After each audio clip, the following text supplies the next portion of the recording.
2018માં બેંકની અંદર થયેલી ચોરી 1 સપ્ટેમ્બર 2018ના રોજ થઈ હતી. 2, 3 અને 4 આ 3 દિવસ બેંકમાં રજા હતી અને 5 તારીખે આ ચોરીનો આખો કાંડ ખુલ્યો. હવે આપણે તો કંઈ એવા પોલીસ અધિકારીઓ કે એવું નથી કે આપણે તાત્કાલિક ચોર પકડી લે, પણ ક્યાંક શંકાઓ તો થાય. જેમ કે આ અમરેલી ભાસ્કરે 5 સપ્ટેમ્બર 2018ના રોજ આખો લેખ છાપ્યો છે અને એનું ટાઇટલ એવું છે કે સ્ટ્રોંગ રૂમ સહિત આખી સિસ્ટમના જાણકારે જ આ ચોરી કરી છે. બેંક સાથે સંકળાયેલા શંકામાં. હવે આમાં બેંકના કર્મચારીઓ, ગાડીમાંથી રોકડ ઉતારવા આવેલા મજૂરો, સિક્યુરિટી ગાર્ડ્સ સહિત સંખ્યાબંધની પૂછપરછ.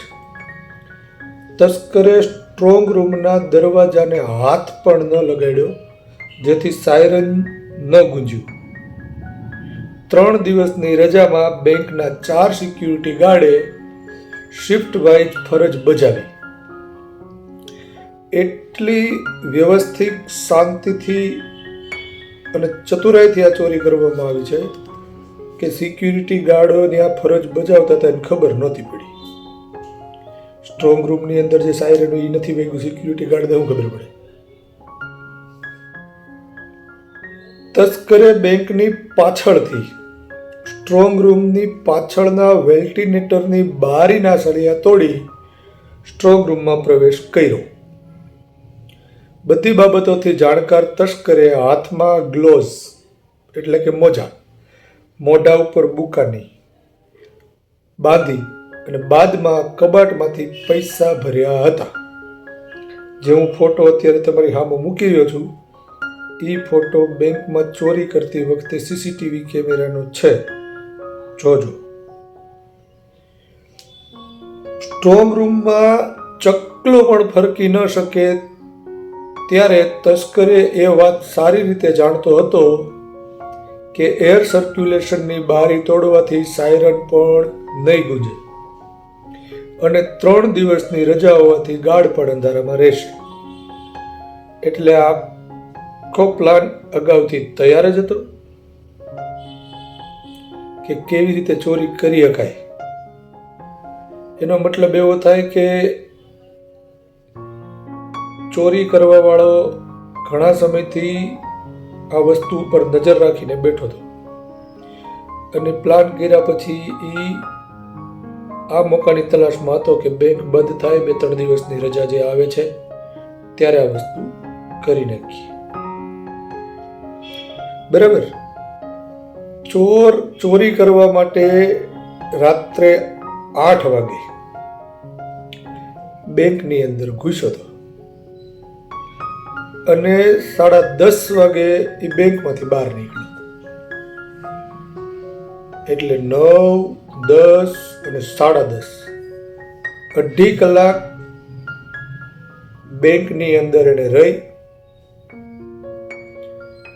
અને એની ચોરીને વ્યવસ્થિત રીતે અંજામ આપ્યો. 1 તારીખે સાંજે રાજકોટથી એક્સિસ બેંકમાંથી 60 કરોડ રૂપિયાની રોકડ અમરેલી શાખામાં લાવવામાં આવી હતી.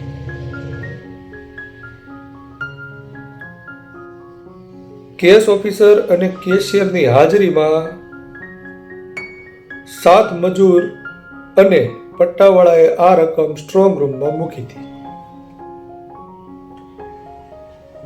વાત ઈ છે કેસ ઓફિસર અને કેશિયર આ બે તો હતા જ, એક પટાવાળો. આની સિવાયના જે 7 મજૂરોની વાત થાય છે કે જેણે 60 કરોડ રૂપિયાની રોકડ રકમ ઉતારી અને સ્ટ્રોંગ રૂમમાં મૂકી, આ મજૂરો કોણ?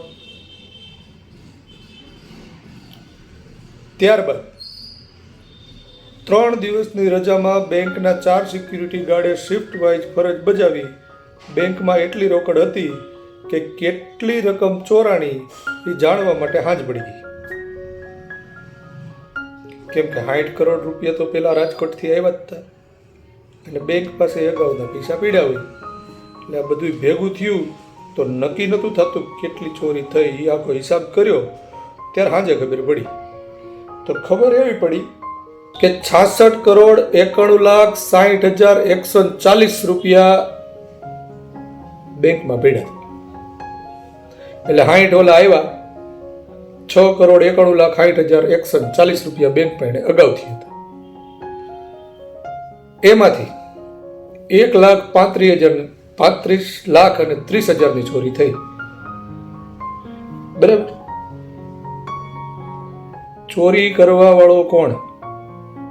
મજૂરો તો હોઈ ન શકે, કેમ કે મજૂર આવે તો એ ખાલી પૈસા ઉતારવા આવ્યા એટલે થોડીક વાર પૂરતા જ હોય. ચોરી કરવા વાળો બેંકની અંદર ન જોઈ શકે. તો પેલો પ્રશ્ન એ થાય છે કે આ મજૂરો કોણ હતા? જોકે એની પૂછપરછ આમાં લખ્યું છે, પૂછપરછ થઈ. બેંકના કર્મચારીઓની પૂછપરછ થઈ. તો એ કયા કર્મચારીઓની પૂછપરછ થઈ? અને જાણવા મળતી વિગતો અનુસાર પોલીસે બેંકના કર્મચારીઓને 3-4 દિવસ માટે LCBની ઓફિસમાં ગોંધી રાખ્યા હતા. આ 3-4 દિવસ માટે જેને હાંસવી રાખ્યા હતા એ કોણ? આ બધુંય જાણી જોઈ તો ખબર પડે. છેલ્લા 5 વર્ષથી આ બાબતે કોઈ ઉકારોય કરતો છે નહીં. બેંક પોતાની રીતે ચાલી રહી છે. અમરેલીના લોકોના મગજમાં આ કાર્યક્રમ ફિટ થઈ અને એક બાજુ પીડો રહ્યો છે. જ્યારે મારી જેવો આ માણસ આ ચોરીના ભેદ ઉકેલવા માટે થઈ અને પોલીસ પાસે માંગે ત્યારે નવી નવી ચર્ચાઓ પાછી અમરેલીની અંદર ચર્ચાઓ માંડી છે. એટલે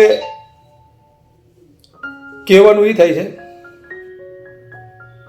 કે આ બેંકની ચોરીમાં જે લોકો સંડોવાયેલા છે એ જાહેર ક્યારે થાય? બેંક ચોરી થયા પછી કેટલા લોકોને બેંકમાંથી હાંકી કાઢવામાં આવ્યા એવું જ કહેવાય ને, કેમ કે ચોરી થયા પછી કાઢી મૂક્યા હોય તો હાંકી કાઢવામાં આવ્યા. પ્રશ્ન એ છે કે જ્યારે બેંકની અંદર નોકરી કરતા હતા ત્યારે અને જ્યારે બેંકમાંથી કાઢી મૂકવામાં આવ્યા ત્યાર પછી તમે શું કર્યું, કેમ કર્યું, ક્યાં કર્યું અને કેવી રીતે આગળ વધ્યા?